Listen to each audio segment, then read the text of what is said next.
hari ini. Assalamualaikum warahmatullahi wabarakatuh. Waalaikumsalam warahmatullahi wabarakatuh. Baik, terima kasih untuk mahasiswa-mahasiswi yang mengambil mata kuliah perencanaan wilayah ya. Sudah dapat hadir pada siang hari ini. Sebelum kita mulai kelasnya, mari kita berdoa bersama. Semoga perkuliahan hari ini diberikan kelancaran dan menjadi ilmu yang bermanfaat tentunya bagi teman-teman semuanya. Berdoa, kita mulai.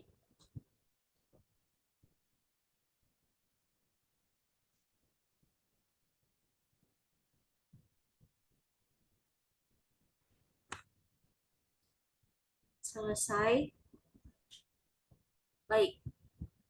Teman-teman di sini sudah dapat ya materinya dari jauh-jauh hari tentang potensi wilayah, analisis sektor, dan komoditas unggulan.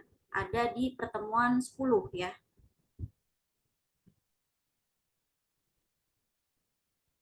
Oke. Iya benar Mbak. Baik. Sebelum kita mulai perkuliahan, karena ini pun momennya juga baru ya, kemarin teman-teman merayakan Hari Raya Idul Fitri. Mbak ucapkan selamat Hari Raya Idul Fitri. Juga mohon maaf lahir dan batin. Semoga segala salah, kehilafan, atau ada hal-hal yang tidak berkenan selama kita menjalani perkuliahan, itu juga dimaafkan oleh teman-teman. Dan semoga uh, silaturahmi kita baik dalam bidang akademik, baik dalam pertemuan perkuliahan ataupun di luar dari kegiatan-kegiatan itu, misalnya kita punya riset bersama atau kegiatan yang menyangkut komunitas teman-teman, itu juga bisa tetap terjalin silaturahmi yang baik. Selamat Hari Raya Idul Fitri, minal aizin wal faizin. Baik, kita langsung ke materi. Teman-teman sebelumnya sudah membaca materinya? Silahkan merespon. Iya sudah Mbak. Oke. Karena teman-teman juga sudah dapat ya dari lama ya materinya ya. Sebelum Lebaran sudah Mbak fasilitasi untuk sites-nya. Kita mulai.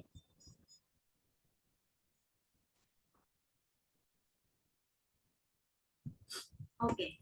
Dari gambar ini, adakah teman-teman yang mau memberikan pendapatnya? Silahkan. Faisal mungkin ingin memberikan apa sih opini ketika Faisal menerima gambar pertama ini.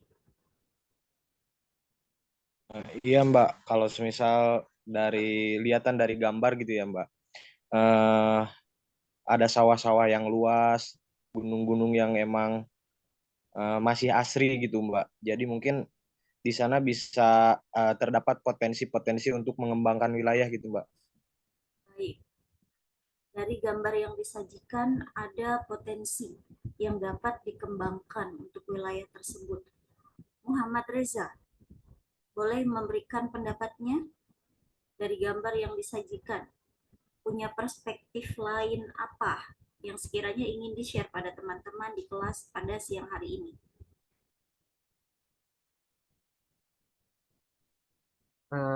Kalau menurut pandangan saya, uh, ini ada persawahan, ada pegunungan, berarti kan uh, di dataran tinggi ya, Mbak. Ya, Berarti banyak potensi yang bisa dikembangkan di dataran tinggi.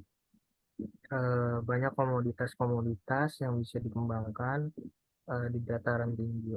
Mungkin seperti itu, Mbak. baik. Terima kasih Muhammad Reza ya atas opininya. Lalu di sini ada Krisna Fernanda. Terlihat gambarnya Krisna? Iya Bu. Baik. Jadi sebelumnya mohon maaf bila kurang kondusif habis MK tadi. Baik, Nah, Krisna. kalau menurut saya gitu ya, dari gambar ini kan ada sawah, persawahan, terus ada bukit atau gunung. Mungkin ada potensi dari sawah itu kan salah satu potensi untuk pangan, salah satunya untuk apa masyarakat untuk makan sehari-hari dari beras itu. Lalu di sini juga kan ada apa rumah-rumah gitu. Mungkin bisa juga digali potensinya, misalnya potensi sebagai apa ya tempat wisata, karena apa yang masih Ya, asri itu bisa landscape-nya indah ya. dimanfaatkan, ya bisa jadi salah satu tempat wisata selain eh, potensi untuk diolah apa dari pangannya sendiri, seperti itu mungkin Bu. Baik, jadi dari eh, gambar ini Krisna memaparkan bahwa ada potensi wisata selain untuk memanfaatkan potensi hasil alam seperti itu ya. Kemudian kita lanjut pada gambar berikutnya. Silakan Afrida. Ya izin menjawab, Mbak. Nah, dari gambar ini tuh kita lihat ada banyak gedung-gedung tinggi, terus pusat perkotaan. Dari hal tersebut itu kita bisa melakukan kayak perencanaan wilayah atau pembangunan wilayah dengan memanfaatkan hal tersebut. Kayak contohnya kita bisa membangun suatu objek wisata atau apa, atau tempat kayak mall gitu untuk menambah pendapatan di daerah tersebut juga. Kayak gitu, Mbak. Jadi di situ karena landscape-nya tidak bisa mungkin untuk mengelola hasil alam ya, sehingga teman-teman video Mbak terputus.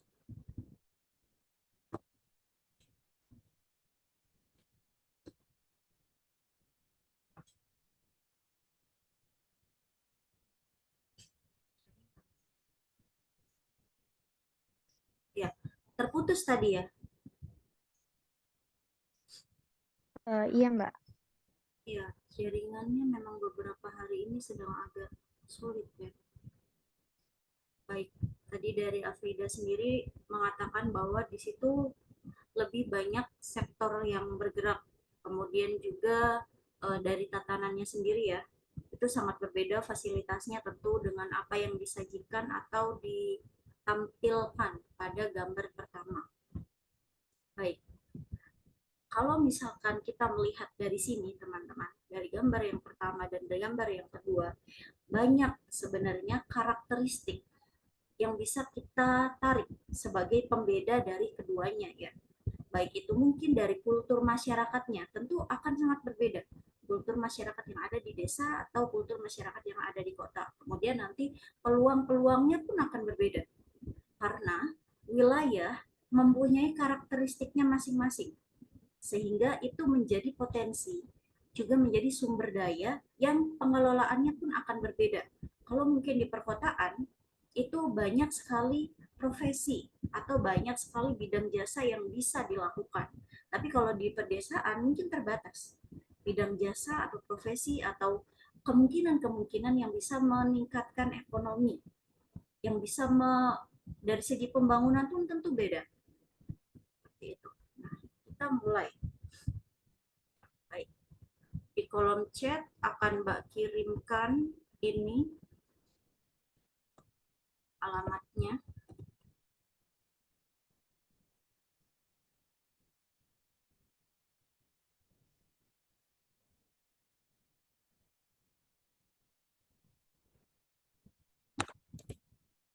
Silahkan tampil teman-teman, alamatnya bisa diakses.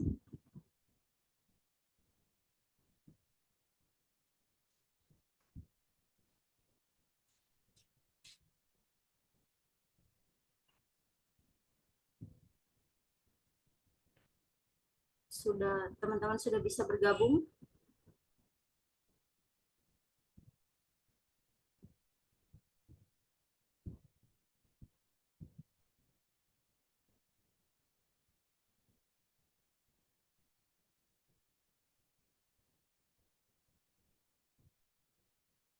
Alvita sudah bisa bergabung? Ada kuisnya? Mbak, kok di ininya ada kata-kata ini, Mbak. Kuis tidak terbuka. Harap tunggu presenter mengaktifkan. Berarti belum bisa ya, Mbak? Oh ya, sebentar. Sudah diaktifkan sebelumnya ya. Oh, sudah Mbak, sudah.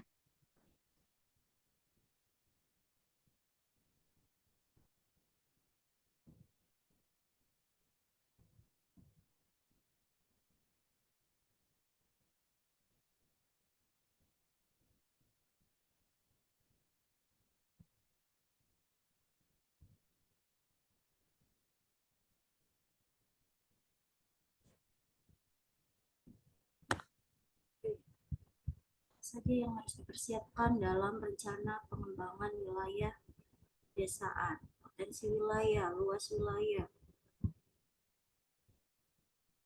Baru satu orang yang bergabung pada kuis mengirimkan jawaban.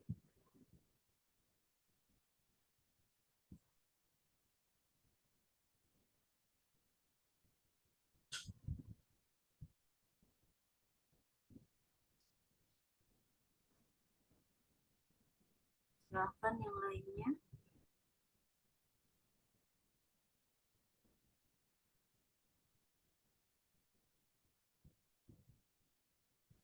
Kondisi masyarakat.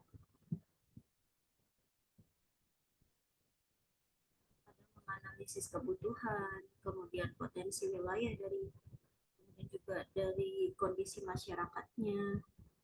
Ya, masih belum ada data dominan ya. Ya, luas wilayah, ada sumber daya masyarakat, menganalisis kebutuhan, luas wilayah, potensi wilayah, menganalisis situasi, menyusun renstra. Nah, kalau di desa biasanya ada renstra 5 tahunan, sumber daya masyarakat. Selanjutnya,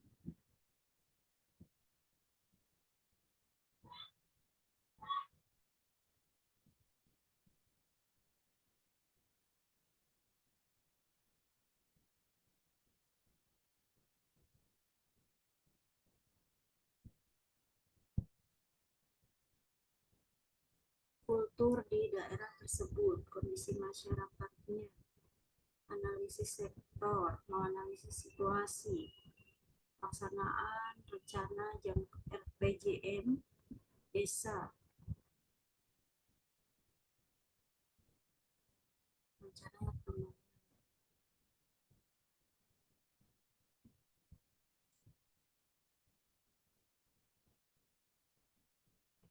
potensi wilayah dan luas wilayah paling banyak disubmit.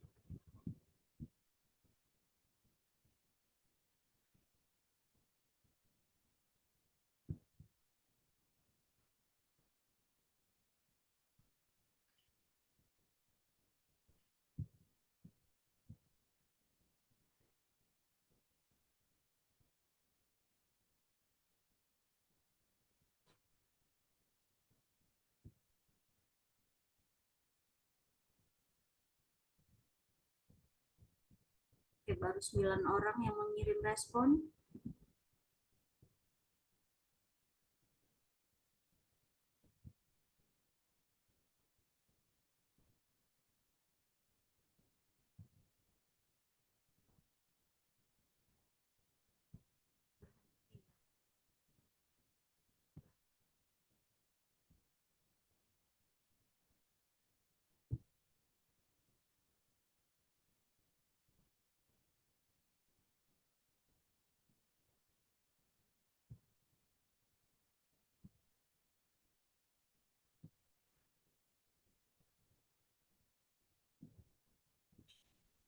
Masih ada yang mengirimkan respon? 11 orang.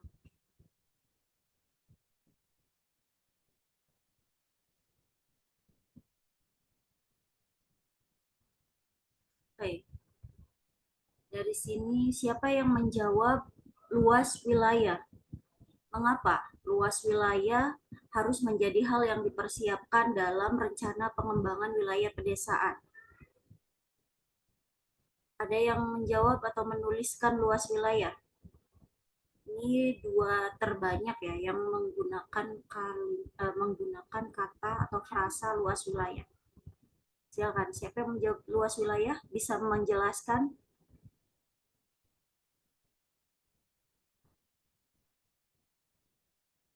Monggo yang menulis luas wilayah.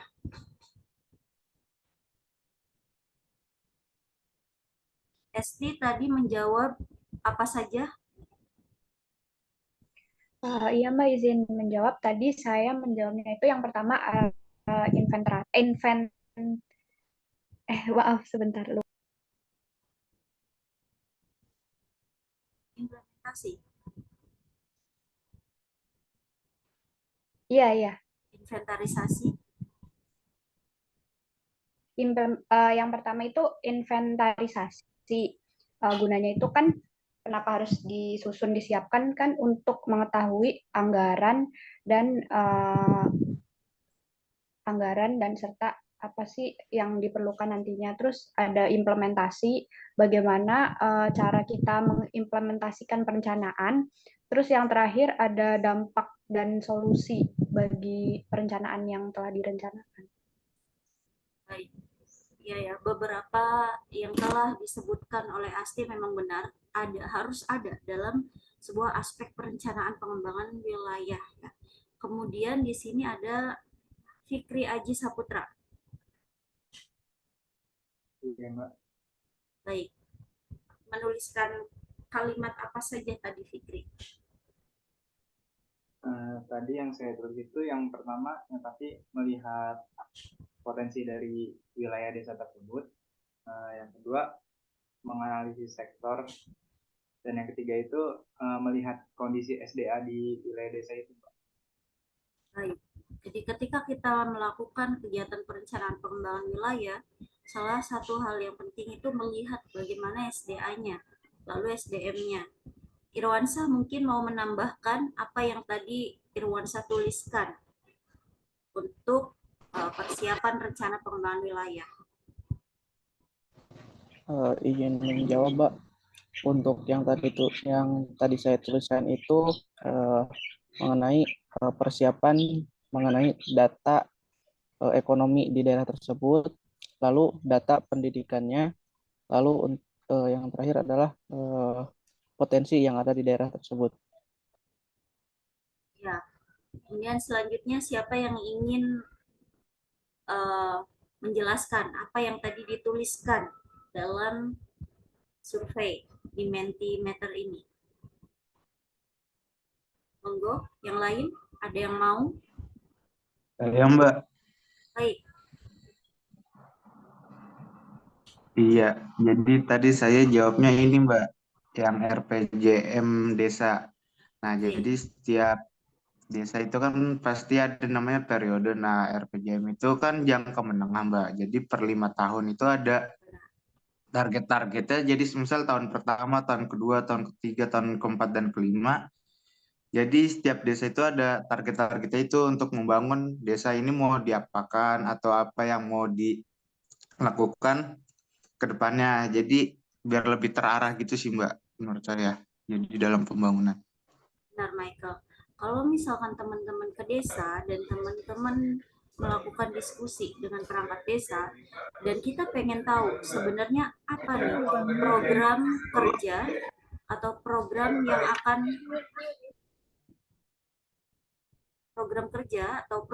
akan dilakukan selama masa kepemimpinannya, kita bisa membaca roadmap dari program tersebut melalui RPJM-nya. Jadi dalam 5 tahun nanti goals utamanya apa? Kemudian tahapan-tahapan tahun pertama kita akan bagaimana? Kita harus bagaimana mensupport pemerintahnya? Oke, ada lagi yang mau menambahkan apa yang tadi dituliskan sebagai persiapan untuk rencana pengembangan wilayah desa yang perlu, aspek yang perlu dilakukan. Monggo, ada lagi yang mau menambahkan pendapatnya? Saya Mbak izin masuk, Mbak. Baik, Faisal. Tadi sebenarnya saya menuliskan 3 rencana gitu ya Mbak, yang situasi gitu. Nah, di sini kita akan melakukan analisis terhadap kondisi dari wilayah desanya itu sendiri, mungkin termasuk dari sumber daya. Mungkin yang paling penting ini tuh untuk mengetahui potensi dan tantangan apa saja ke depannya di wilayah desa tersebut. Nah, selanjutnya saya itu tadi menuliskan juga mengenai identifikasi kebutuhan gitu, Mbak. Nah, di sini kita mempersiapkan gitu, mengidentifikasi juga kebutuhan masyarakat desa itu apa saja gitu, apakah seperti sebagainya. Mengenai penyusunan rencana strategis gitu, Mbak. Oke, Ya, bisa. sebenarnya yang tadi dijawab sama Michael juga. Ya, terima kasih Faisal untuk tambahannya ya. Oke, teman-teman. Dari apa yang teman-teman sudah tuliskan di dalam survei Menti ini, teman-teman sudah sangat memiliki banyak sudut pandang. Teman-teman sudah bisa mengembangkan. Sebenarnya ketika kita punya satu tujuan, punya satu goals dalam pengembangan satu wilayah, atau mungkin kita bisa analogikan pada sebuah pengembangan desa atau pengembangan kabupaten, atau mungkin lebih kecilnya lagi misalnya mau mengembangkan komunitas. Nah, kita berangkatnya memang selalu dari apa yang kita miliki, kemudian bisa dikelola seperti apa. Sini kita akan membahas ya, kita akan mengupas materi, karena teman-teman juga pasti sudah membaca ini.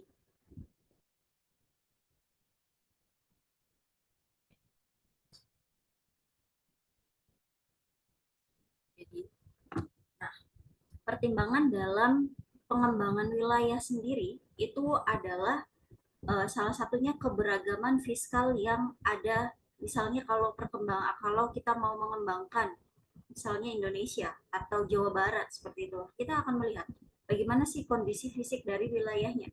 Dia punya potensi apa aja atau kondisi ciri fisiknya seperti apa. Karena kondisi dari ciri fisik wilayah tersebut itu akan berimplikasi pada aktivitas penduduknya. Misalnya apa? Kalau penduduk di perkotaan biasanya aktivitasnya seperti apa? Sehingga perencanaan atau program pengembangannya pun tentu berbeda. Itu. Lalu juga bagaimana lingkungan yang beragam ini dapat dimanfaatkan para penduduknya. Nah, ini biasanya yang mengkonstruk dari sebuah pembangunan, itu program pembangunan, itu adalah pemerintah ya, governance. Karena memang kebijakan-kebijakannya terletak pada governance. Terus kita lihat pada kondisi fisik yang pertama, dataran tinggi. Apa sih ciri fisiknya? Nah, teman-teman ada yang mau menjelaskan? Boleh? Ada yang mau menambahkan? Ciri fisik yang pertama dalam sebuah kegiatan pengembangan wilayah. Kita melihat dulu. Sebelum kita kembangkan wilayahnya, sebelum kita mau melihat potensi apa dalam kegiatan pembangunan yang bisa dilakukan, kita mau analisis dulu kondisi realnya.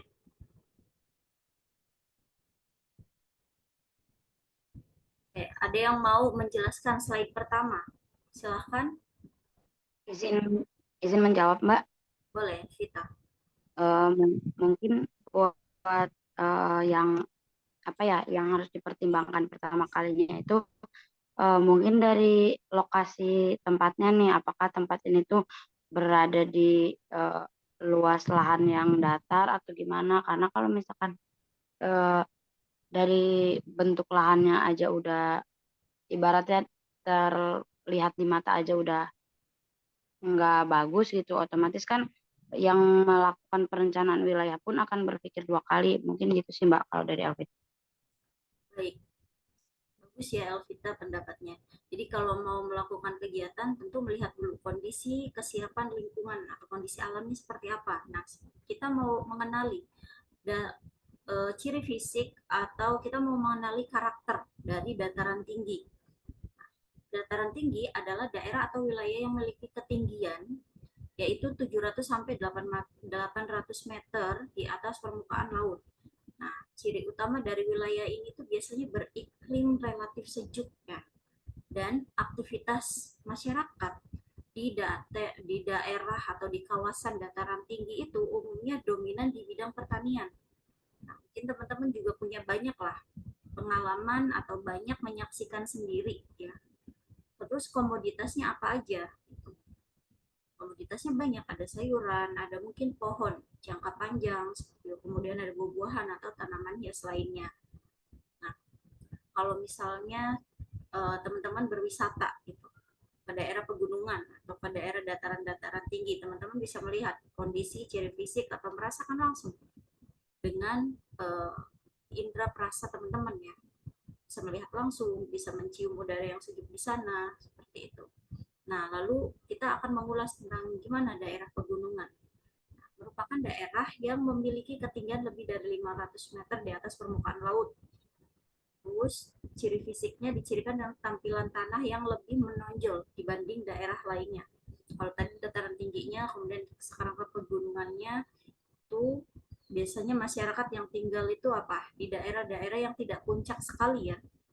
Si daerah-daerah yang masih ada jarak dari titik puncak gunung ke kaki gunungnya, karena di situ memang daerah yang lebih potensial untuk menjadi tempat bermukim. Kemudian secara fisik dicirikan sebagai tampilan permukaan tanah yang menonjol bahkan menjulang lebih tinggi daripada daerah landai di sekitarnya. Kemudian di wilayah pegunungan cadangan airnya juga relatif lebih sedikit dengan topografi yang bergelombang. Nah, mungkin ada daerah-daerah yang karena dia sudah dekat ke puncak ya, susah itu untuk membuat sumur bor.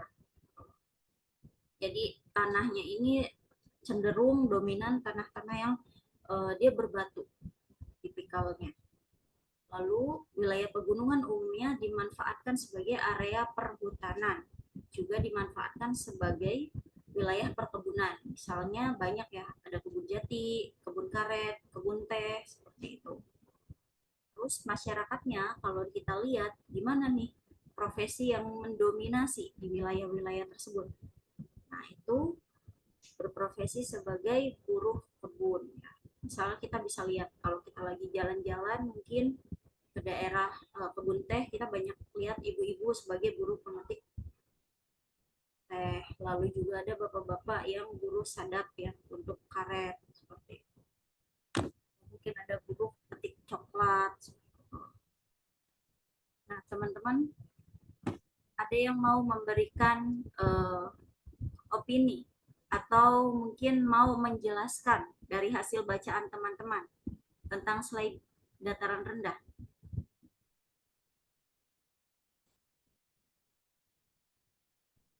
Monggo, siapa yang mau?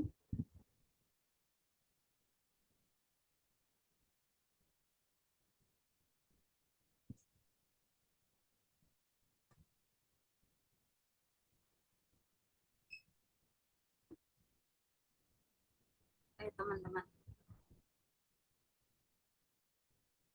Boleh Mbak, menambah Mbak? Boleh, silahkan. Mungkin dari yang dilihat di sini untuk dataran rendah, yang pasti kalau yang saya lihat mungkin dari aspek SDA dulu ya Mbak. Di dataran rendah itu cenderung penduduknya lebih banyak daripada dataran tinggi atau pegunungan. Jadi di sini potensi adanya kegiatan pembangunan akan lebih banyak dan lebih beragam untuk di dataran rendah. Seperti itu Mbak. Baik. Teman-teman pernah ya bepergian ke daerah, misalnya daerah pegunungan, daerah kaki gunung, atau teman-teman mengkomparkan dengan kondisi kota atau kondisi kabupaten atau daerah yang lebih turun, mungkin nggak jauh beda gitu jaraknya dari daerah-daerah wisata yang barusan dikunjungi misalnya. Nah, biasanya ada ciri fisik apa yang bisa teman-teman lihat secara langsung? Sini mungkin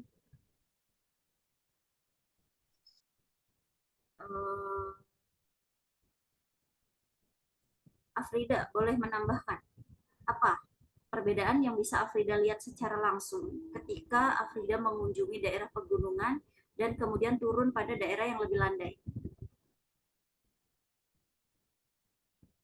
Ya izin menjawab ya Mbak. Mungkin kalau misalkan perbedaan dari dataran tinggi dan dataran rendah, wilayahnya ya Mbak. Kayak kalau dataran tinggi kan dia komoditi pertaniannya ataupun eh, dari segi kayak tempat wisata itu juga berbeda gitu. Kalau misalkan di dataran tinggi kita biasa menemukan kalau misal pengembangan wilayahnya mungkin tempat wisatanya seperti kayak villa, terus ada apa curug gitu-gitu kan. Kalau misalkan di dataran rendah mungkin kayak lebih dekat ke laut gitu. Komoditi yang dikembangkan juga berbeda. Seperti itu, Mbak. Baik, terima kasih tanggapannya Afrida. Irwansyah, boleh?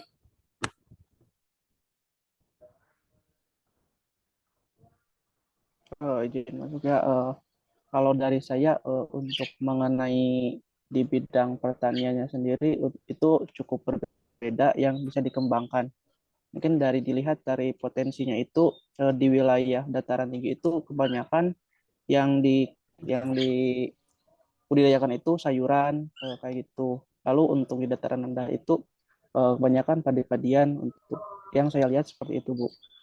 Baik, dari potensi pertaniannya pun banyak ya, lumayan berbeda seperti itu. Karena mungkin potensial di daerah yang lebih sejuk itu lebih kondusif untuk menanam sayuran atau buah-buahan seperti berries gitu ya, strawberry atau buah-buahan lainnya yang memang hanya dapat lebih subur ketika dia di iklim yang lebih sejuk. Dataran rendah ya, kalau dalam materi ini yaitu biasanya ketinggiannya kurang dari 500 meter di atas permukaan laut. Kondisi daerahnya relatif landai, relatif datar. Oh, teman-teman, suara azannya sangat dominan terdengar tidak?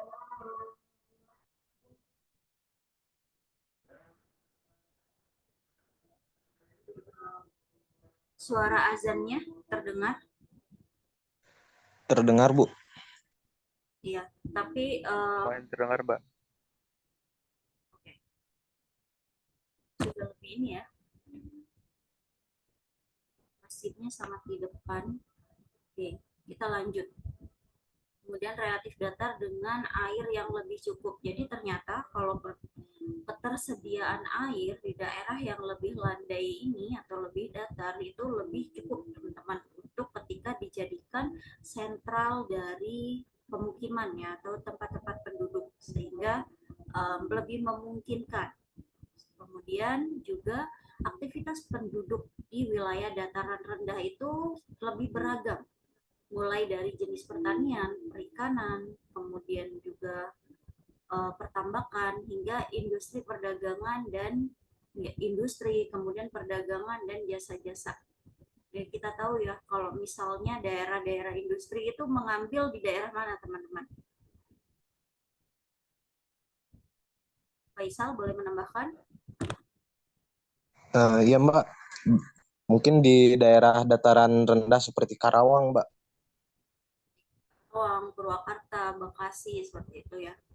Kemudian juga bisa tidak teman-teman melihat mana yang lebih masif dalam perdagangan maupun bidang jasa? Entah itu di daerah yang lebih tinggi atau daerah yang rendah, dataran rendah. Ada Dimas Chandra.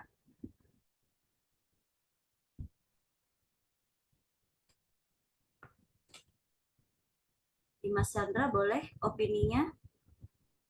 Bagaimana apa yang Dimas Chandra lihat? Oh iya, Mbak.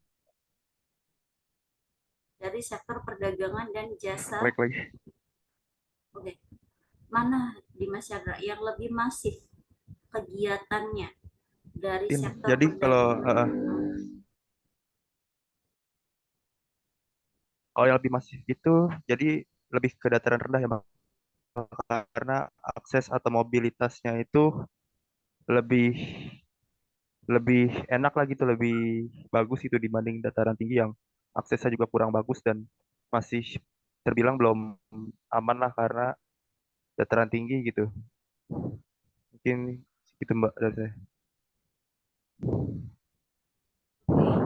Jadi memang ya teman-teman, aktivitas di bidang, mau itu di bidang industri, di bidang jasa, dataran rendah, di daerah dataran rendah itu lebih berkembang. Kenapa? Alasannya, kenapa sih dataran rendah atau daerah di dataran rendah biasanya pembangunannya itu atau giat dari kegiatan aktivitas masyarakatnya itu lebih beragam atau lebih maju, karena ternyata salah satunya adalah sarana dan prasarana infrastrukturnya lebih memadai. Jadi ketika misalnya selain dari kepadatan penduduknya dan keluasan wilayahnya, juga karena infrastrukturnya. Kalau misalkan di daerah-daerah pegunungan, mungkin hanya beberapa tempat ya, belum seluruhnya itu lebih infrastrukturnya itu lebih memadai. Misalnya jalannya, dataran tinggi biasanya masih banyak jalan-jalan yang belum tersentuh pembangunan seperti itu, sehingga kondisinya kalau dijadikan sebagai rute untuk distribusi itu kurang potensial. Kemudian alat transportasinya juga kalau di dataran rendah itu lebih banyak pilihannya. Kalau di dataran tinggi mungkin hanya orang-orang yang punya transportasi pribadi ya, yang bisa gitu untuk melakukan mobilitas yang lebih masif. Oke, terus kita, ya, ada apa saja di dataran rendah? Ternyata ciri fisiknya salah satunya adalah pantai. Pantai merupakan daerah atau wilayah yang berada di pesisir sepanjang tepian pantai. Kemudian umumnya penduduknya yang berada di wilayah ini berprofesi sebagai nelayan, mengikuti dari ketersediaan sumber daya alamnya ya teman-teman. Sumber daya alam di situ memang lebih bisa didominasi untuk orang-orang mencari ikan di laut.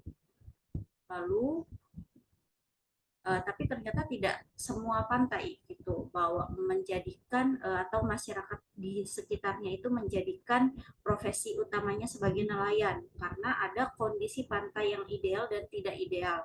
Kalau kondisi pantai yang ideal itu pantainya harus yang landai. Karena apa? Karena di situ aktivitas untuk mobilitas masyarakatnya itu lebih terakomodir. Lalu juga pantai yang landai itu biasanya gelombang lautnya tidak begitu besar, sehingga ini bisa dibangunkan dermaga atau pelabuhan kapal-kapal motor atau perahu nelayan. Kemudian pantai yang curam dan terjal, penduduknya akan memilih profesinya itu seperti petani atau di sana punya potensi sarang burung walet. Dan kondisi geografis wilayah itu berimplikasi pada aktivitas penduduknya, juga jenis moda transportasi yang digunakan. Kalau dataran tinggi, kenapa sih sangat terbatas gitu dari moda transportasinya? Mungkin ada yang mau menambahkan? Boleh kepada Elvita. Elvita mau menambahkan tentang moda transportasi yang berbeda, kenapa di daerah dataran tinggi dan dataran rendah itu berbeda?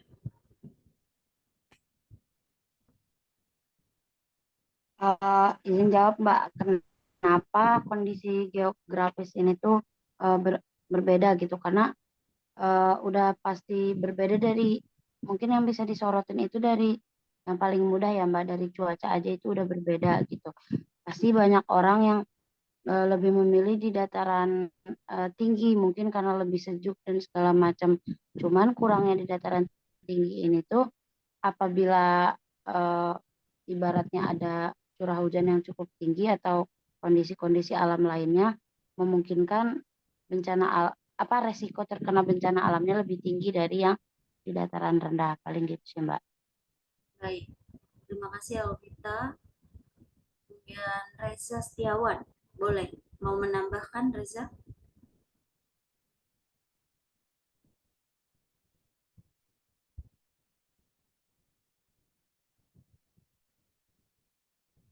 Maaf Mbak, tadi pertanyaannya apa? Tentang moda transportasinya. Oh, Eh, kalau untuk moda transportasinya mungkin eh, cenderung lebih bagus di dataran rendah karena dari mulai eh, apa dari mulai ininya juga memadai, dari mulai aksesnya, dari mulai jalannya, karena kan kalau di dataran rendah itu eh, jalannya tuh kayak sulit lah gitu.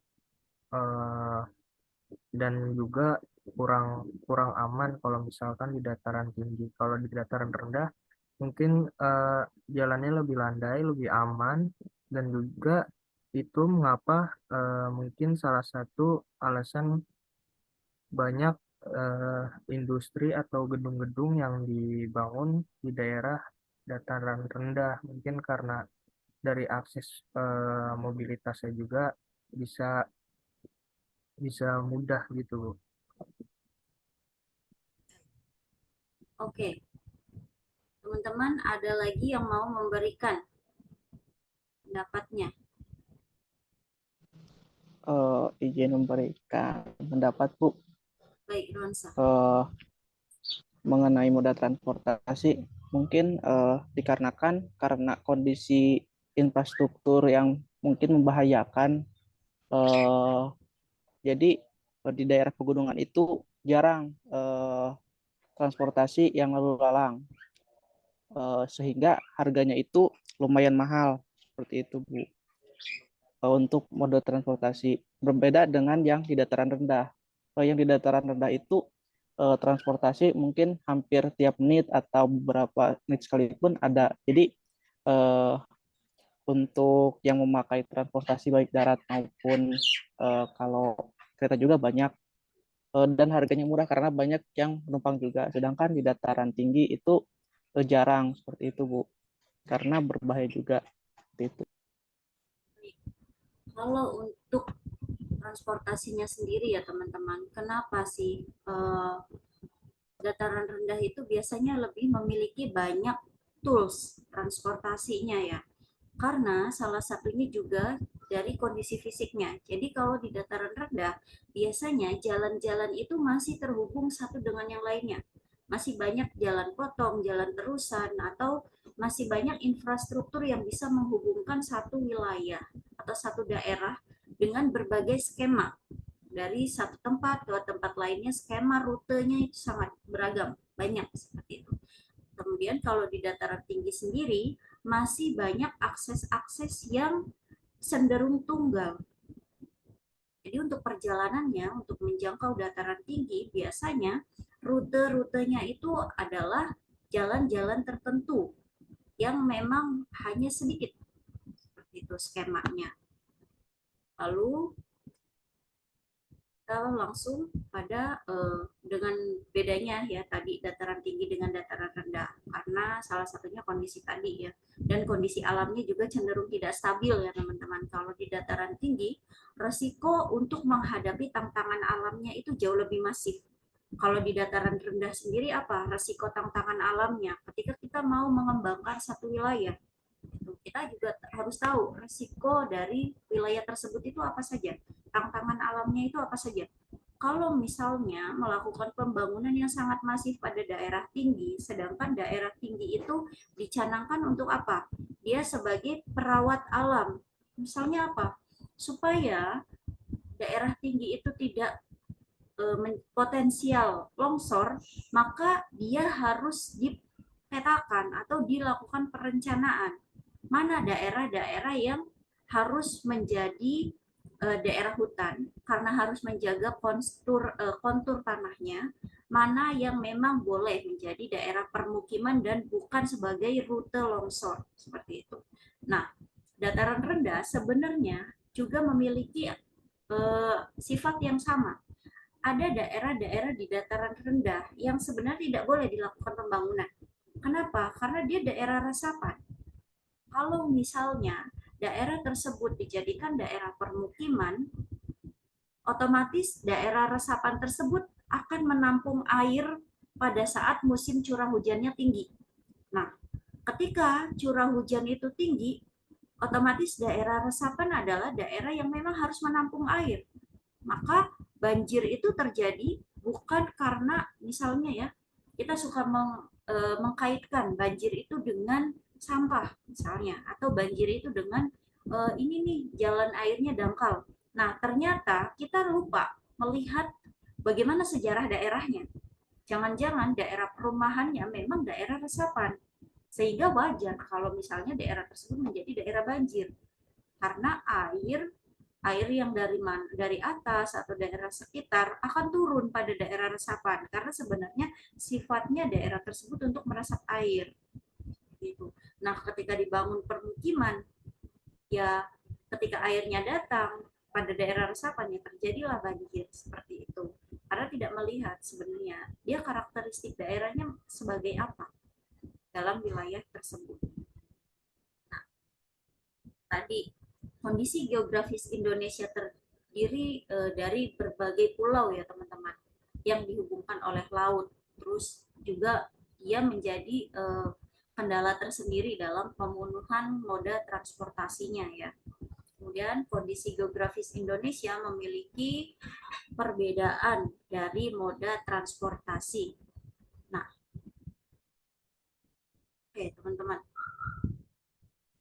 kita suaranya terdengar?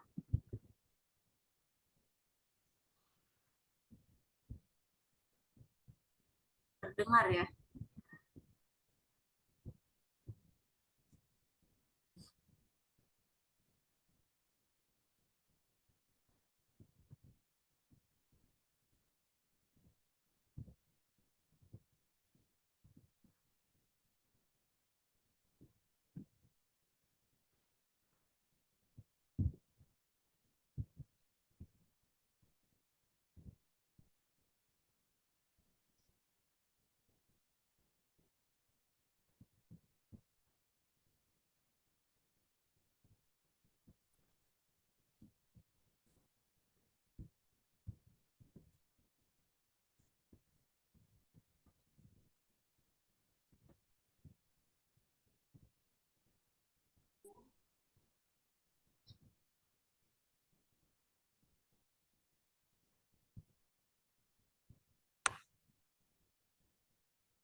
Oke, tadi kita sudah melihat tayangan dari videonya Kemenq ya teman-teman.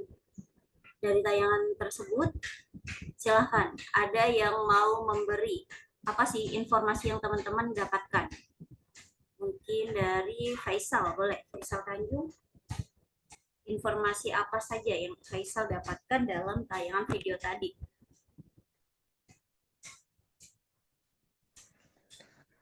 Iya Mbak, maaf Mbak kalau misal dari saya tadi ininya kurang Mbak.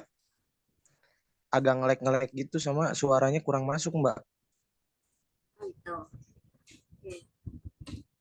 Faisal boleh tunjuk temannya. Siapa yang menurut Faisal ingin mengomentari, atau menurut Faisal deh siapa yang melanjutkan memberikan tanggapan? Tidak ada suara. Tadi ada suaranya atau tidak videonya?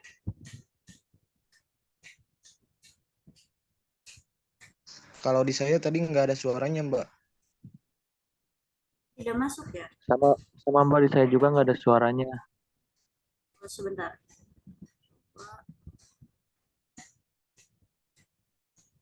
Terdengar? Terdengar tidak tadi? Tidak, Mbak. Tidak, Mbak. Ada audionya? Nggak masuk ke Zoom Mbak.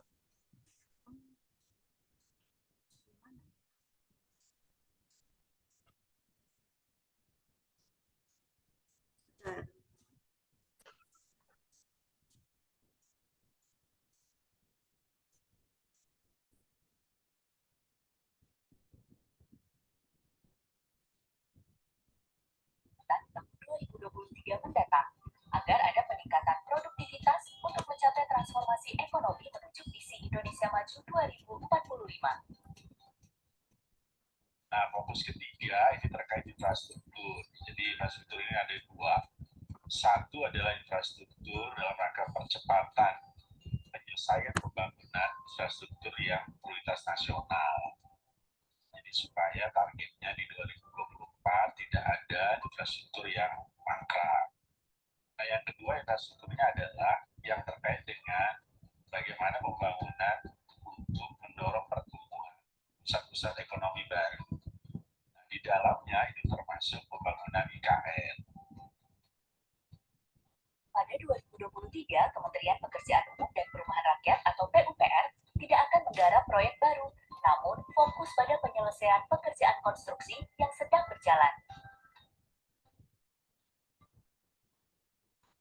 Sesuai arahan Presiden, Kementerian PUPR menargetkan penyelesaian pembangunan infrastruktur prioritas dan infrastruktur dasar atau konektivitas pada tahun 2023 atau paling lambat pada semester 1 tahun 2024. Di 2023, pemerintah juga akan mendorong pembangunan sentra-sentra pertumbuhan ekonomi baru, termasuk Ibu Kota Nusantara atau IKN.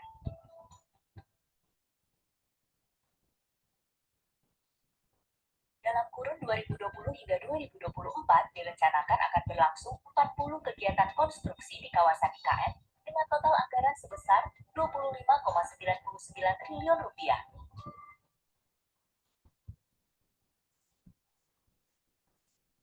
Nah, untuk gambaran anggaran, jadi yang sudah saat ini dipersiapkan oleh beberapa kementerian untuk tahun 2023 itu anggaran KN yang ada di DIPA-nya KL ya, itu sekitar 27 triliun tahun 2023. Nah, jadi ini banyak KL yang sudah mulai antisipasi, ada yang sekarang menyiapkan detail desainnya gitu ya, dan bikin FS-nya, jadi feasibility study. Kalau mereka nanti akan pindah ke sana, seperti apa desain bangunannya gitu ya. Nah, ini sudah mulai diantisipasi, tapi yang jelas untuk kawasan inti pusat pemerintahan ini memang jadi domainnya pemerintah dan dibangun melalui APBN. Nah, tapi untuk kawasan-kawasan penyangganya, nah itu yang ditawarkan kepada investor gitu ya, atau kepada pihak lain untuk ikut membangun IKN. Dengan percepatan penyerahan daftar isian pelaksanaan anggaran atau DIPA dan daftar alokasi transfer ke daerah dan dana desa atau TKDD, tahun anggaran 2023 pada 1 Desember 2022 lalu, maka mulai 2 Januari 2023 ketika DIPA sudah efektif, pelaksanaan kegiatan sudah bisa dilakukan di masing-masing satuan kerja. Penyerahan DIPA dipercepat, masyarakat lekas merasakan manfaat APBN.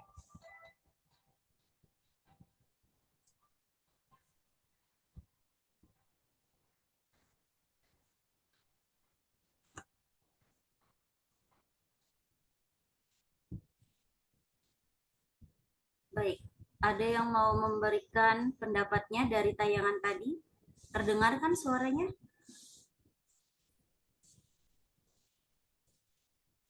Iya Mbak, terdengar jelas Mbak. Bagaimana Faisal?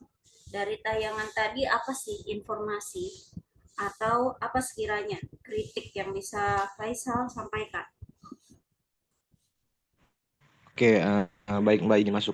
Kalau semisal dari video yang tadi, yang saya tangkap itu bahwasanya pemerintah ini tuh sedang melakukan pembangunan pusat-pusat ekonomi baru, seperti Ibu Kota Negara Baru atau IKN gitu ya Mbak. Dan juga pemerintah itu lagi berfokus pada konstruksi untuk percepatan ekonomi gitu Mbak. Tapi mungkin kritiknya juga menurut saya IKN ini tuh perlu ada kajian lebih lanjut apakah emang kita itu sudah memerlukan IKN gitu Mbak. Apa masih belum memerlukan gitu. Oke. Mungkin itu Mbak. Faisal boleh pilih temannya. Siapa yang sekiranya menurut Faisal bisa menanggapi dari statement Faisal? Ya, mungkin Irwansyah Mbak. Silakan Izin masuk. Ya, izin masuk Mbak. Menanggapi dari hal itu, mungkin saya lebih ke ininya Mbak, pusat ke perekonomiannya Mbak. Tadi kan mempercepat pertumbuhan ekonomi. Sedangkan yang jadi tanda-tanya itu percepatan ekonomi, namun mereka itu merencanakan kedatangan para investor. Nah, jadi mungkin ditakutkan dari masyarakat Indonesia sendiri kalah bersaing dari para investor tersebut. Soalnya yang saya lihat sekarang itu banyak investor malah mendatangkan para pekerja dari luar, dari negara mereka sendiri, seperti itu Mbak. Sedangkan di negara kita sendiri banyak terjadinya pengangguran, seperti itu Mbak. Baik, jadi dampak dari salah satu perencanaan pembangunan adalah monopoli ekonomi yang akhirnya hanya menjadi kendali bagi segelintir pengusaha saja ya. Irwansyah, silakan tunjuk siapa temannya yang menurut Irwansyah ingin menanggapi atau mampu menanggapi dari apa yang sudah disampaikan. Mungkin ke Elpita, Mbak. Atau mungkin beropini dari video tayangan tadi. Silakan, siapa? Pilih Irwansyah. Elpita, Mbak. Elvita.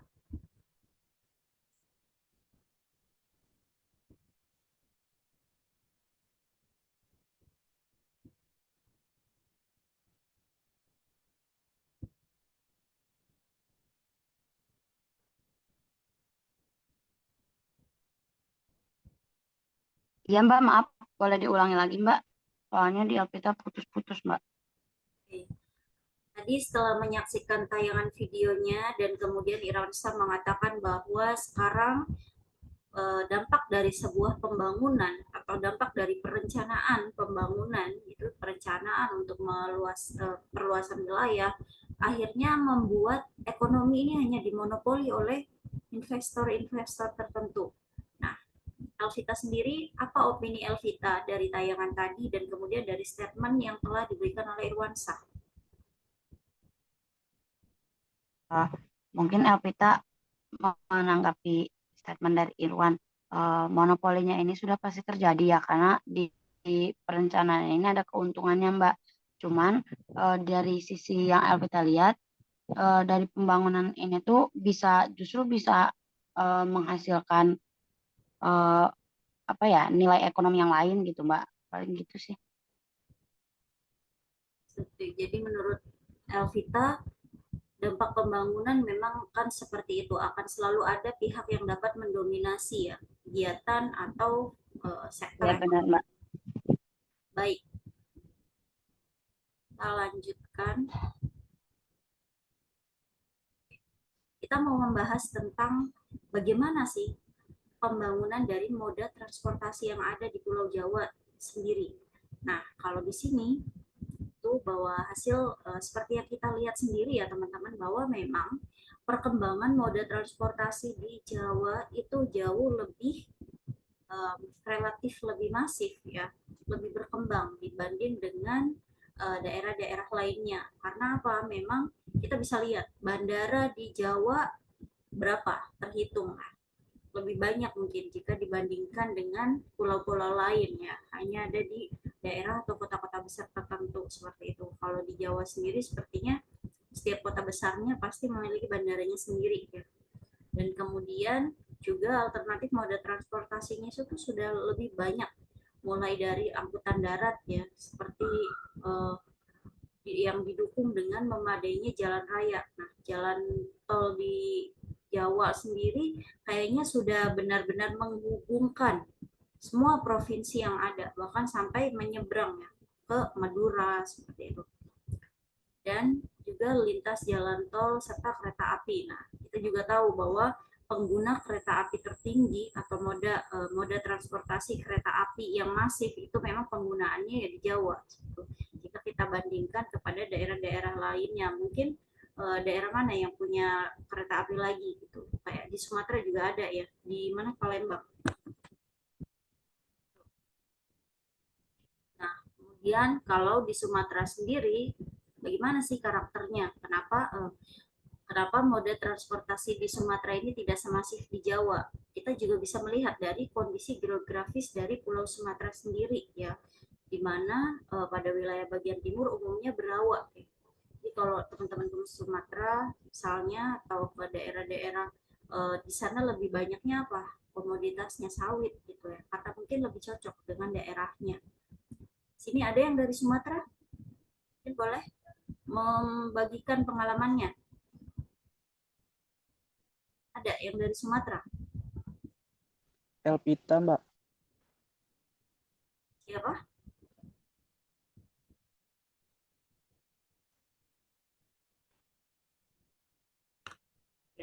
Jadi di sana juga, kalau Mbak sendiri pernah, tapi bukan Sumatera ya, maksudnya Mbak sendiri pernah melihat bagaimana atau merasakan sendiri moda transportasi air ya, yang seperti misalnya menggunakan sampan. Jadi untuk menghubungkan daerah satu ke daerah lainnya itu tidak bisa jalur darat atau tidak bisa pakai kendaraan mobil atau motor ya. Jadi harus lewat pakai sampan. Jadi motornya diangkut, nanti baru bisa menyeberang. Karena memang mirip-mirip topografinya atau kondisi geografisnya seperti itu. Kemudian juga kalau di Kalimantan, tapi sekarang pembangunannya jadi lebih masif ya, karena adanya, kalau mungkin ini apa yang dipaparkan dalam PPT itu kondisi yang lama gitu, kondisi yang sebelum menjadi wilayah perencanaan pembangunan ibu kota baru seperti itu. Oke. Kita lihat video yang ini ya teman-teman. Suaranya masuk? Presiden Joko Widodo melakukan kunjungan kerja ke Provinsi Lampung. Terdengar suaranya? Terdengar Mbak, jelas. Pada Jumat 5 Mei 2023, kunjungannya ke Lampung.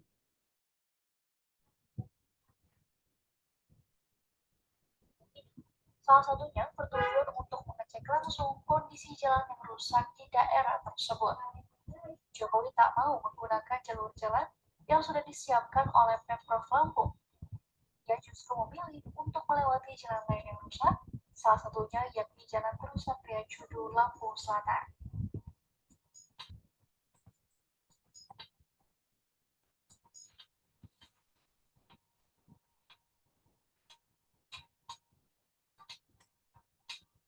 Sebelum Sebelumnya, Jokowi sendiri sempat ditawari untuk menaiki helikopter untuk meninjau jalan yang rusak di Lampung. Namun, tawaran tersebut ditolak lantaran ia tak bisa merasakan jalan yang rusak secara langsung. Jokowi akhirnya memilih untuk naik mobil dalam rangkaian kunjungan kerjanya di Lampung.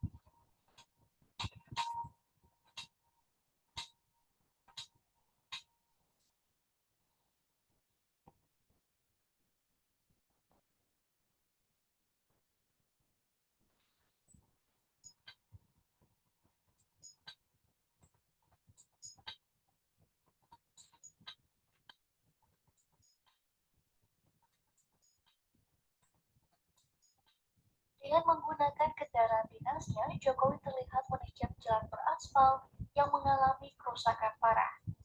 Tak hanya berlubang, jalan tersebut sebagian besar telah mengalami pengelupasan aspal. Pasukan pengamanan kepresidenan atau Paspampres pun akhirnya menyarankan agar kendaraan sedan yang dimiliki Jokowi diganti dengan Jeep. Hal ini lantaran lampu indikator mobil menyala saat melewati jalan rusak.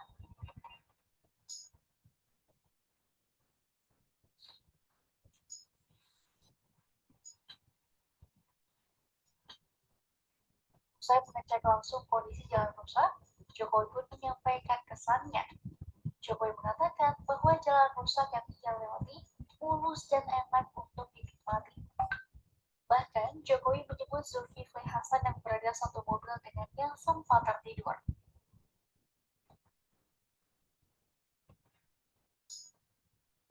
Presiden Joko Widodo melakukan kunjungan kerja ke Provinsi Lampung pada Jumat 5 Mei 2023.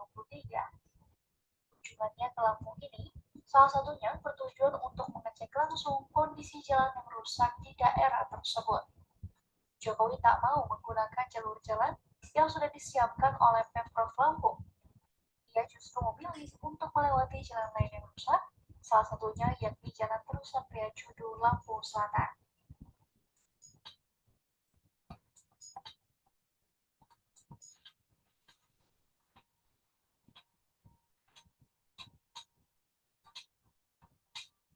Sebelumnya, Jokowi sendiri sempat ditawari untuk menaiki helikopter untuk meninjau jalan yang rusak di Lampung. Namun, tawaran tersebut ditolak lantaran ia tak bisa merasakan jalan yang rusak secara langsung. Jokowi akhirnya memilih untuk naik mobil. Oh, sudah berulang ya videonya ya. Ya, dari tampilan tadi, silakan teman-teman. Apa sekiranya yang bisa teman-teman tarik informasinya dari suguhan tadi? Suguhan video tadi. Di sini ada mungkin Afrida, boleh memberikan tanggapan Afrida? Iya Mbak, dari yang video yang telah ditonton kan itu mengenai infrastruktur yang ada di daerah Lampung ya, terutama di jalanan untuk moda transportasi darat. Bisa kita lihat ya jalannya itu sangat banyak lubang gitu. Terus dari Presiden juga melakukan kunjungan kerja untuk meninjau gitu gimana sih pembangunan di daerah tersebut. Ternyata mungkin perencanaan wilayah ataupun pembangunan yang seharusnya dilakukan oleh pemerintah di daerah tersebut itu tidak terrealisasikan dengan baik dan benar. Mungkin seperti itu sih Mbak. Oke, Afrida.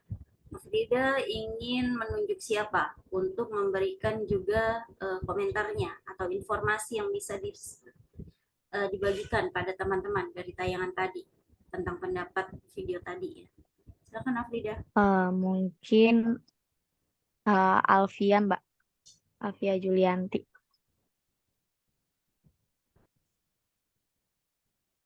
Silakan.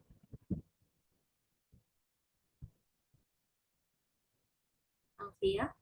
Iya, izin masuk Mbak. Mungkin dari tayangan yang tadi jalanan atau infrastruktur yang tidak terkelola dengan baik juga bisa dipengaruhi oleh pemerintah yang ada di sana, Mbak. Mungkin perencanaan wilayahnya tidak dilakukan sesuai dengan semestinya, makanya banyak jalan berlubang seperti itu, Mbak.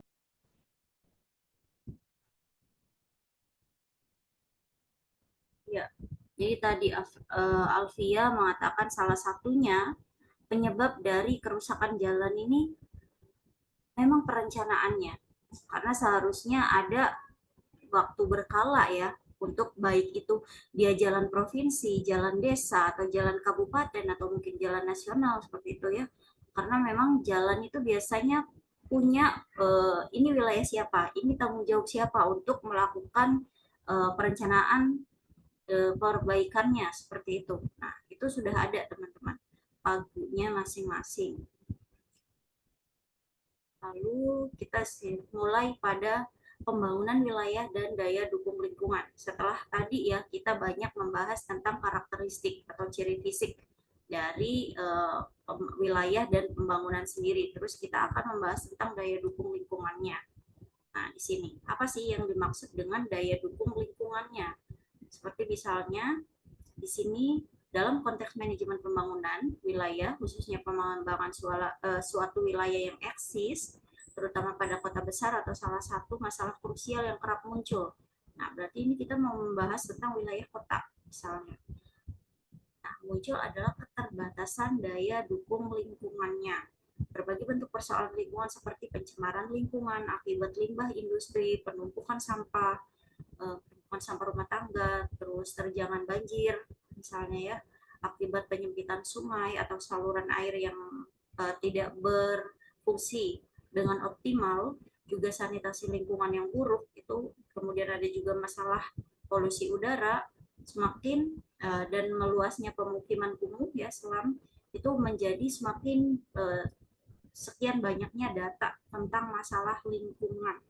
Nah, kondisi buruk ini adalah gambaran dari dampak ya, dampak sebuah pembangunan, yaitu dampak keterbatasan daya dukung lingkungan. Jadi lingkungan itu punya kapasitas, teman-teman. Dampak keterbatasan daya dukung lingkungan, terutama pada kota-kota besar khususnya, itu banyak menggerus energi sosial ekonomi kota, baik material maupun imaterial. Kayak misalnya apa? Kalau di perkotaan biasanya tingkat kalau di desa mungkin penurunan gotong royong itu tidak signifikan ya, tapi kalau di kota itu kan makin individualis tuh. Kemudian juga misalnya kalau kota dan desa mungkin ruang terbukanya, kalau di desa ruang terbuka hijaunya lebih banyak gitu, daya dukung lingkungan, karena memang selain kepadatan penduduknya juga memang masyarakatnya juga punya tanahnya jauh lebih luas dibanding orang-orang yang pindah ke perkotaan dengan kondisi tanah yang terbatas untuk pemukimannya. Demikian besar anggaran yang harus dikeluarkan pemerintah untuk mengatasi berbagai persoalan tersebut. Tadi ya, persoalan limbah, kemudian persoalan sampah juga, kemudian persoalan polusi dari industri, seperti itu. Akhirnya mengakibatkan anggaran yang harus disediakan pemerintah itu jauh lebih besar untuk masalah daya dukung lingkungan ini. Kemudian besar juga kerugian yang diderita warganya. Contohnya apa? Ketika daya dukung lingkungan itu sudah kapasitasnya sudah tidak mampu untuk merespon aktivitas yang terjadi pada lingkungan tersebut, akibatnya apa yang digadaikan? Kesehatan masyarakatnya. Misalnya apa? Di kota dan di desa, misalnya orang yang tinggal di kota, mereka itu terkena penyakit ya, itu jauh sakitnya itu jauh, misalnya potensi untuk sakit paru-paru itu jauh lebih tinggi dibanding orang-orang yang tinggal di kota. Karena apa? Daya dukung lingkungannya. Jadi pencemaran yang lebih tinggi mengakibatkan potensi untuk masyarakatnya terkena penyakit itu jauh lebih tinggi. Sedangkan yang di desa mungkin atau orang-orang yang tinggal di lingkungan hijau seperti itu, nah mereka paparan polusinya atau paparan dari dampak fenomena lingkungannya ya, kerusakan lingkungannya itu kan jauh lebih rendah, sehingga ya bisa saja mereka secara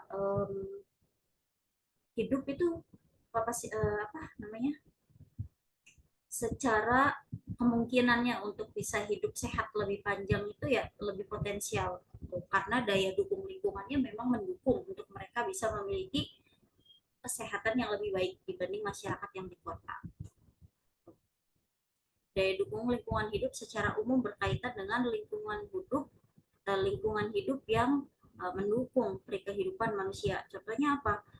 Semakin padat satu wilayah, gitu ya, daya dukung untuk orang yang tinggal di situ kan tidak terpenuhi lagi, sehingga untuk memenuhi hak hidup pun sebenarnya sudah tidak layak. Contohnya apa? Ada banyak daerah-daerah di kota, misalnya di Jakarta yang dekat untuk penampungan sampah itu di Bantar Gebang itu.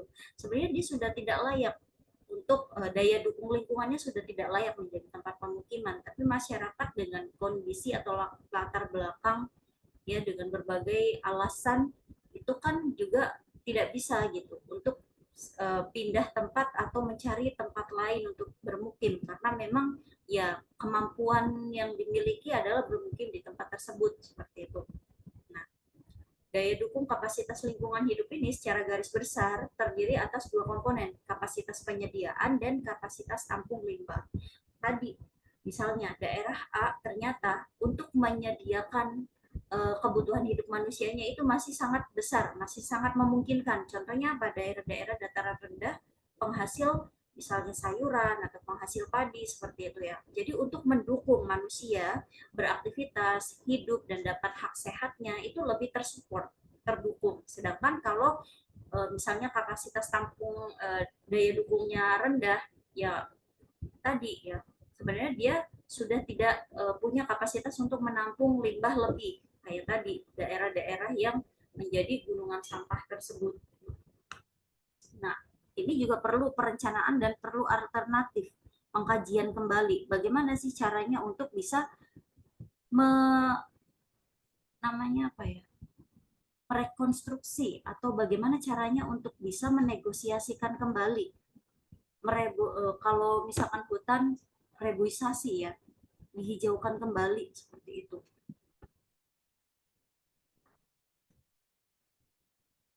Sini pendekatannya ada 3, ada kemampuan lahan untuk alokasi pemanfaatan ruang, ada perbandingan antara kesediaan dan kebutuhan lahan, juga ada perbandingan antara ketersediaan dan kebutuhan air. Jadi kalau manusia mau tinggal pada satu wilayah yang memang dia wilayah yang bisa untuk dikatakan wilayah tersebut layak seperti itu ya, itu ada 3 gitu kriterianya yaitu lahannya itu punya alokasi yang cukup ruang, kemudian lahannya juga bisa untuk memberikan ketersediaan kebutuhan gitu, tempat tinggal di situ, lalu juga kebutuhan air karena memang manusia itu ketika hidup bukan hanya butuh lahan, udara tapi juga air kan? Itu untuk hak hidup dan hak sehatnya. Oke. Ada yang mau memberikan tanggapan?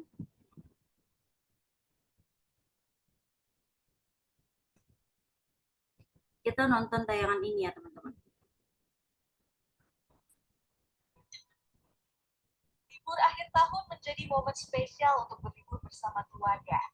Berbagai destinasi wisata mulai ramai dikunjungi, salah satunya Umbul Ponggok di Klaten, Jawa Tengah. Suasana wisata air di daerah yang terkenal sebagai kota Seribu Umbul ini ramai dikunjungi komunitas keluarga yang membawa anak-anak. Kolam mata air jernih sedalam 1,5 hingga 2,6 meter ini, para pengunjung dapat relaksasi, berenang dan berfoto bersama gerombolan ikan warna-warni. Dengan harga tiket yang cukup terjangkau, yakni 15.000 saat libur Natal dan Tahun Baru. Berbagai aktivitas yang umumnya dilakukan di laut juga bisa dilakukan berbeda, yakni di kolam mata air dengan udara sejuk yang memiliki pepohonan indah, seperti sea walker atau di sini disebut Umbul Walker, yaitu berjalan-jalan di dasar air menggunakan khusus sambil berinteraksi langsung dengan ikan. Aktivitas ini bisa dilakukan selama 20 menit seharga Rp150.000. Selain itu, ada pula aktivitas diving dan snorkeling. Atraksi lainnya yang juga menjadi daya tarik yaitu foto underwater atau berfoto di bawah air berkonsep aktivitas layaknya di darat.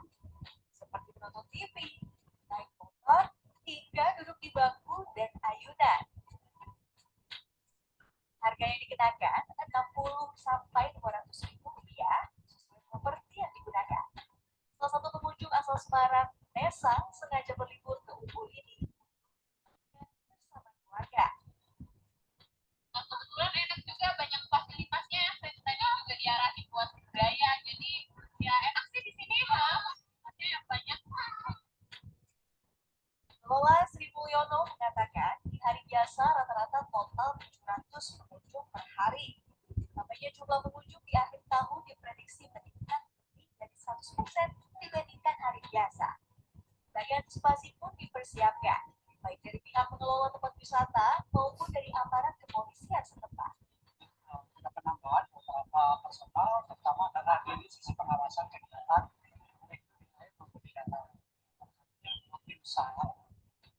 Selain itu, ia menambahkan persiapan dari pihak wisatawan juga perlu dipersiapkan, mulai dari pemanasan sebelum berenang hingga membawa obat-obatan pribadi. Ini agar liburan akhir tahun menjadi lebih aman dan nyaman. Syifa Hanifah, Prabowo Sartoyo, Klaten, Jawa Tengah. Baik teman-teman, dari tayangan tadi, apa yang bisa kita korelasikan dengan topik yang kita bahas hari ini?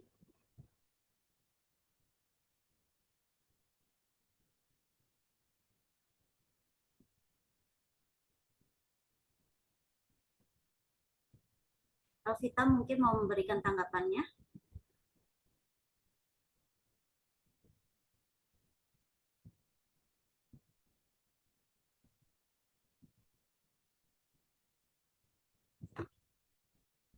Terdengar tadi audionya?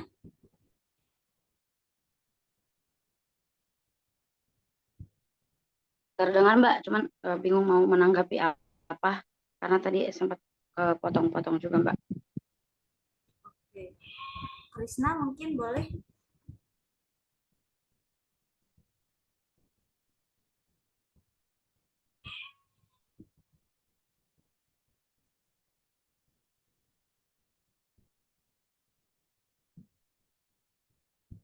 Dimas Chandra memberikan tanggapan dari tayangan tadi. Dimas Chandra. Ya Mbak, mungkin sedikit dari saya. Jadi setiap wilayah itu memiliki potensinya ya. Seperti tadi mata air Unggul Ponggok itu yang di Klaten Jawa Tengah itu kan berada daerah dataran tinggi ya, yang tentunya menjadi sumber air bersih gitu. Jadi tentunya sangat cocok dijadikan tempat wisata karena sumber air gitu. Terus juga sebagai juga sumber pertanian karena di dataran tinggi juga tanahnya kan udah pasti subur ya. Itu merupakan ciri khas dari dataran tinggi gitu. Yang membedakan antara dataran tinggi dan dataran rendah. Jadi setiap wilayah itu dataran rendah maupun dataran tinggi itu sudah memiliki potensinya gitu. Mungkin gitu, Mbak. Terima kasih Dimas tanggapannya. Silakan Dimas pilih siapa temannya yang menurut Dimas mau memberikan tanggapan dalam tayang tadi. Afrida, Mbak.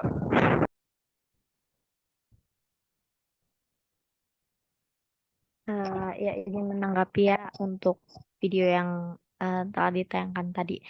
Menurut pendapat saya ini kan termasuk dari pemanfaatan wilayah ya Mbak, untuk objek wisata gitu termasuknya. Seperti itu Mbak. Jadi mereka sudah bisa menerapkan di daerah tersebut sudah bisa menerapkan bagaimana perencanaan wilayah yang memanfaatkan potensi dari wilayah tersebut. Seperti itu Mbak. Terima kasih tanggapannya. Kita punya satu ini lagi ya teman-teman. Jadi sebenarnya memang hari ini kita akan banyak sekali mengupas atau menganalisis dari beberapa kasus atau beberapa fenomena yang bisa kita lihat langsung seperti itu, teman-teman. Jadi kalau memang hari ini materinya, karena materi kan sudah diberikan ya sebenarnya. Materi teman-teman bisa mengakses seperti itu. Nah, di sini saatnya untuk kita berdiskusi. Teman-teman menemukan apa dalam materi yang sudah disajikan. Kemudian teman-teman juga bisa melihat ada fenomena apa sih yang bisa kita tinjau, yang bisa kita analisis bersama, sehingga oh ternyata dalam melakukan pembangunan wilayah atau dalam melakukan sebuah perencanaan pengembangan wilayah itu banyak aspek yang bisa kita lihat, yang bisa kita analisis, baik itu dari daya dukung lingkungan, potensi, sumber daya alam, sumber daya manusia, kemudian bagaimana infrastruktur pun ternyata menjadi sebuah tools yang bisa menunjang atau tools yang bisa mendorong. Kemudian bagaimana sih programnya pemerintah pusat sedang punya kampanye atau punya program apa dalam pembangunan untuk periode hingga 2024 ini, seperti itu. Nah, disinilah ruang untuk kita berkomunikasi, saling bertukar sudut pandang, teman-teman.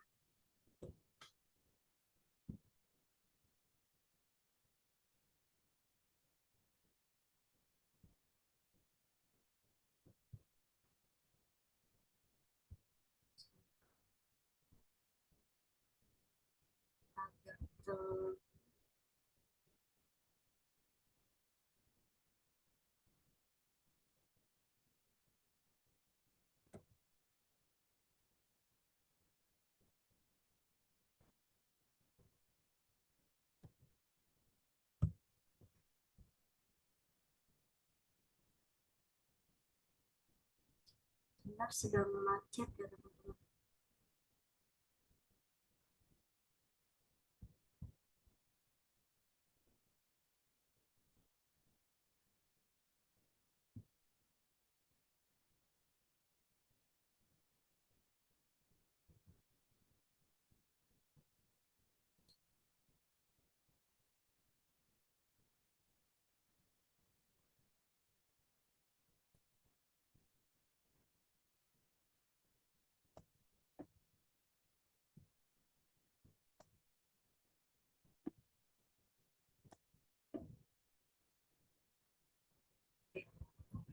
Dari video ini kita bisa melihat ya, bagaimana sebenarnya baik itu masyarakat di pedesaan atau di perkotaan, ketika mereka mampu membuat sebuah perencanaan pembangunan bagi daerahnya, itu bisa saja terjadi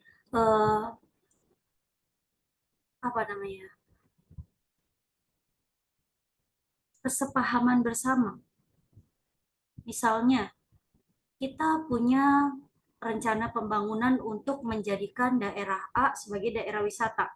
Nah, dilakukanlah, diimplementasikanlah oleh warga Umbul Ponggok ini ya teman-teman, warga Klaten ini. Mereka punya kesepahaman yang bersama, konsensus ya kalau di komunikasi. Punya konsensus untuk, oh ya, kita menyadari bahwa kita punya potensi daya dukung lingkungan berupa air, misalkan. Terus lahan kita juga cukup, landscape-nya cukup bagus untuk jadi wisata, sehingga masyarakatnya melakukan perencanaan dengan masif, gitu, punya kesadaran. Oh baik, tahapannya ketika kita mau menuju goal atau tujuan A, berarti satukan dulu nih kesepakatan masyarakatnya, satukan dulu kesepakatan organisasinya. Kemudian kalau ini sendiri, kalau tidak salah yang melakukan operasionalnya adalah BUMDes, teman-teman. Jadi apa yang dihasilkan dari wisata ini ternyata bukan punya perseorangan. Gitu. Jadi akhirnya bisa kembali, potensi alam si desa ini bisa kembali diserap ekonominya bagi desa. Jadi ketika wisata ini beroperasi, kemudian karyawan pun mendapatkan haknya, juga desa pun bisa menerima manfaat dari perencanaan pembangunan yang sudah dilakukan. Nah, perencanaan pembangunan ini tentu butuh waktu yang lama. Bukan hanya membangun infrastrukturnya saja, tapi ternyata membangun konsensus itu juga menjadi sebuah tantangan dalam kegiatan perencanaan pembangunan. Nah, ini salah satu video yang mungkin bisa teman-teman lihat perbandingannya. Ternyata kalau di luar negeri kita bisa lihat, atau mungkin di Jepang ya, masyarakatnya yang sebegitu terkenalnya akan taat aturan, kemudian wilayahnya yang bersih dan kesadaran lingkungannya, ternyata di Klaten pun menunjukkan bahwa hal tersebut juga bisa dilakukan seperti itu, bahwa masyarakat juga bisa punya kesadaran yang tidak bergantung dalam stereotip. Kalau stereotipnya masyarakat Indonesia mungkin banyak yang kurang peduli akan lingkungannya, tapi ternyata tidak dijawab oleh masyarakat Klaten. Nah, kalau ini fenomena yang terjadi di daerah lain.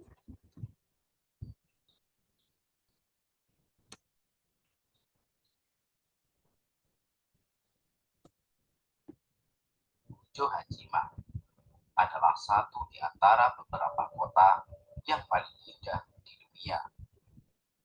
Sebuah kota yang terletak di prefektur Gifu yang terkenal akan sistem perairannya yang bersih dan menawan.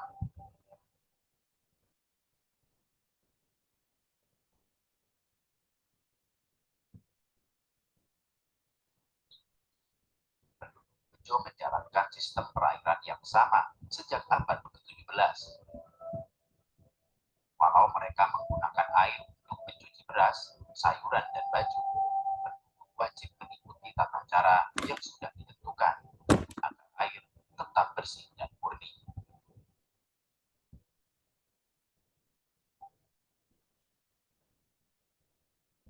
Warga sangat menyadari betapa penting air bagi mereka, sehingga mereka berkomitmen untuk menjaga kebersihannya sampai saat ini.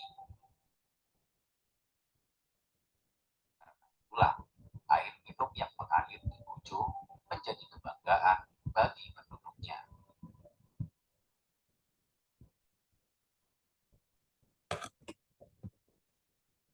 Karena kebersihan dan kesegarannya itu, orang-orang bahkan terbiasa mencuci beras dan sayuran secara langsung.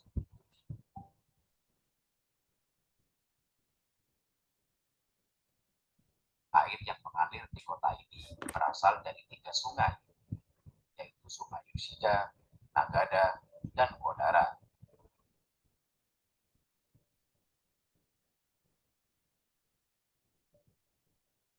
Air yang ada pada selokan-selokan di kota ini juga sangat bersih dan menyegarkan.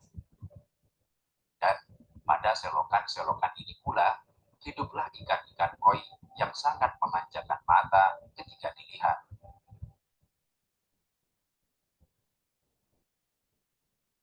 Ikan koi itu diberi makan dengan baik dan teratur oleh pengunjung dan penduduk setempat.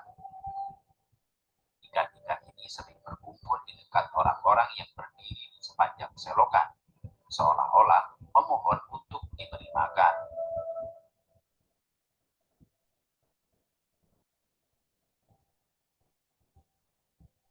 Bujo Hajima memiliki sistem saluran air yang kompleks yang menyediakan perlindungan kebakaran dan air untuk keperluan rumah tangga sehari-hari. Sistem saluran air ini dibangun pada tahun 1660 setelah kebakaran menghancurkan sebagian besar kota pada tahun 1652. Saat ini, beberapa penduduk terlihat menggunakan sistem saluran air kecil yang unik untuk mencuci pakaian dan piring rumah tangga. Mereka mengikuti seperangkat aturan yang sangat ketat yang menetapkan apa yang boleh dicuci di mana dan apa yang tidak.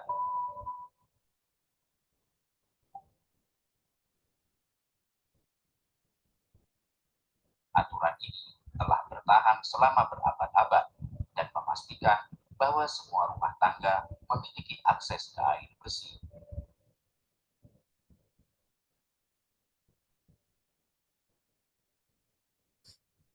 Bujo Hajima terkenal di seluruh Jepang dan dunia karena sungai dan mata airnya yang masih asli.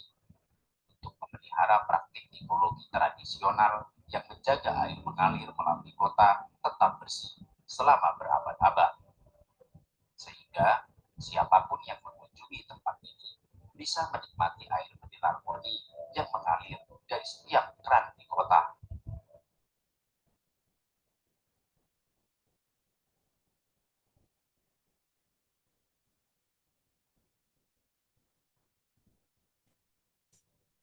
Di musim semi, bunga sakura berwarna merah muda lembut berjejer di tepi sungai.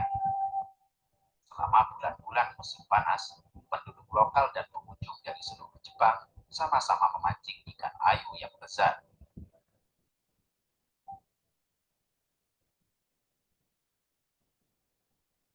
dan anak-anak lokal di tempat itu melompat dari jembatan utama kota ke sungai dingin di bawahnya dalam ritual peralihan waktu yang dihormati.